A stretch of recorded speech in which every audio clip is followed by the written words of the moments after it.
As of May 1, 2026, Setco Automotive Limited is sitting right on the edge of a critical fundamental precipice. We are going straight into the data today to run an immediate diagnostic on this highly volatile equity.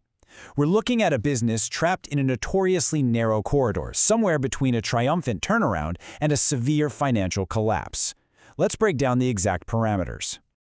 The absolute core of this entire situation boils down to one defining tension: the moat versus the margin. Over our analysis period from May 2021 to May 2026, it's a completely split narrative. On one hand, you've got the moat, this incredibly deeply entrenched physical manufacturing value. But on the other hand, you've got the margin, the brutal financial realities that are actively threatening to squeeze every drop of that value right out of existence.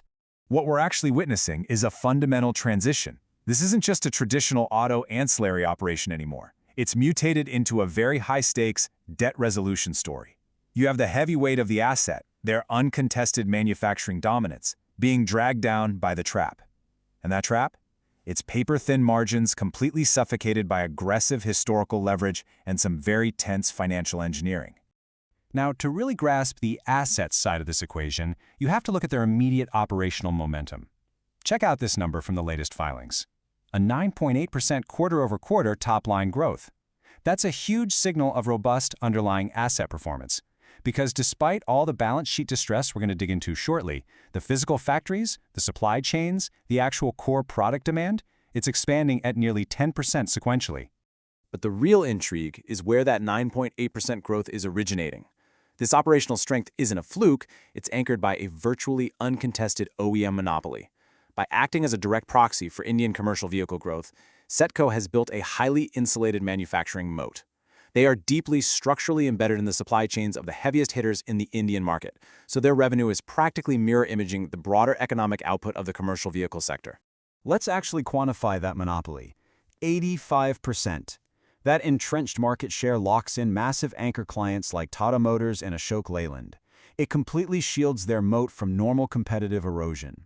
When you control 85% of the OEM clutch market for giants like Tata, your primary threat almost never comes from a rival stealing your clients. Your real threat?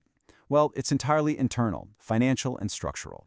And that monopoly feeds directly into some massive macroeconomic tailwinds. The entire bull case here is supercharged by structural forces, specifically the projected 8 to 10% growth in the medium and heavy commercial vehicle industry through financial years 2026 to 2027.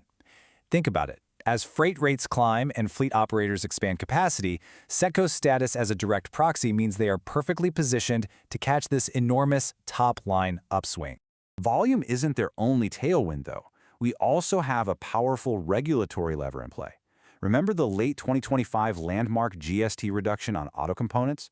Dropping it from 28% down to 18% structurally lowered the total cost of ownership for fleet operators. But for Setco, it did something even better. It provided a massive margin boost in the replacement market. It actively incentivizes operators to buy legitimate, high-margin OEM parts over cheaper, unorganized alternatives. To capitalize on that GST cut and to insulate themselves from the cyclical nature of OEMs, management has aggressively pivoted toward aftermarket dominance. They are targeting a 20 to 30% compound annual growth rate in that lucrative replacement segment. Plus, they're actively future-proofing.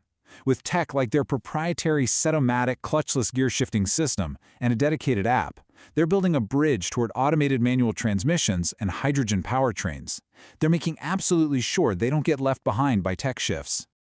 Bring all those positive catalysts together, and you get what institutional investors are calling the upcycle play. This specific cycle is exactly what drove the recent 14.41% stock rally. Markets are essentially executing a hope trade, betting on unlocking trapped equity value through a narco debt resolution, mixed with the GST catalyst, the Setcomatic tech bridge, and the sheer volume recovery in the commercial vehicle sector. And honestly, that hope trade is backed by actual, tangible cash. Operating cash flow for the last fiscal year came in at a solid 89 crores. That proves the underlying cash-generating horsepower of this manufacturing asset. If you strip away the massive debt obligations, the core business is highly functional and throws off serious cash.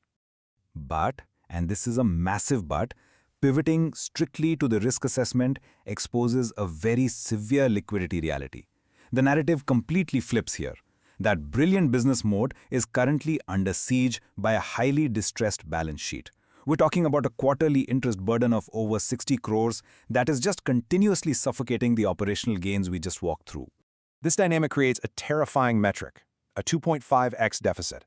This is a fundamental liquidity trap. It means mandatory interest obligations are vastly outpacing generated operating profit. Look, you can have a world-class asset generating 89 crores a year in operating cash, but if your interest burden demands over 60 crores every single quarter, the math is fundamentally broken for shareholders.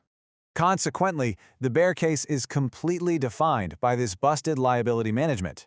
It's a cycle of struggling capital repayment schedules and emergency, last-minute maturity extensions.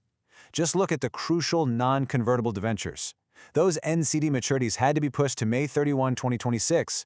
Sure, it buys a vital 2 months of breathing room, but strategically, it signals a company violently gasping for liquidity. The bottom line impact of all this leverage is staggering. Despite that impressive 9.8% top-line expansion we saw earlier, the crushing weight of the debt resulted in a widening consolidated net loss run rate of 57.19 crores in just the most recent quarter. The revenue expansion is literally being cannibalized alive by the cost of servicing their own debt. Compounding all this financial vulnerability is a massive, glaring red flag for any equity observer. Promoter pledges are sitting at an alarming 94.59%. That leaves the equity hyper-exposed to sudden margin calls. If the expected commercial vehicle recovery slows down even a bit, say because of persistently high fleet financing costs, Setco's stock could face a brutal downward spiral triggered entirely by this pledged equity. So the strategic tension of this entire explainer boils down to a head-on collision. On one side, turnaround catalysts, an 85% market share lock, margin expansion from the 18% GST, the upside of a NARSOL resolution, and pilot programs for Setcomatic. Pitted directly against that are the value trap threats, a 2.5x interest deficit, a 57.19 crore rupee net loss run rate, emergency NCD extensions, and that 94.59% pledged equity. It is a perfectly balanced precipice. Looking forward, management's playbook is clear. Prioritize debt-to-equity reduction over raw top-line growth. Coming out of the COVID-19 liquidity crisis in 2021 and the NARSOL transition in 2023, this April 2026 phase is make or break. Their explicit guidance targets a return to consolidated EBITDA positivity by late 2026. But let's be real, that is heavily contingent on commercial vehicle volumes holding strong. Ultimately, this is the definitive issue for anyone evaluating Setco Automotive. With those vital NCD maturities extended only to May 31, 2026, you have to ask yourself, can the operational recovery and the big aftermarket pivot actually outpace the debt trap before liquidity dries up for good? The manufacturing moat is unquestionable, but the margin for error on the balance sheet is absolutely zero. It is a literal race against the clock. So, as that May 2026 deadline looms, what do you think breaks first, the asset or the debt trap?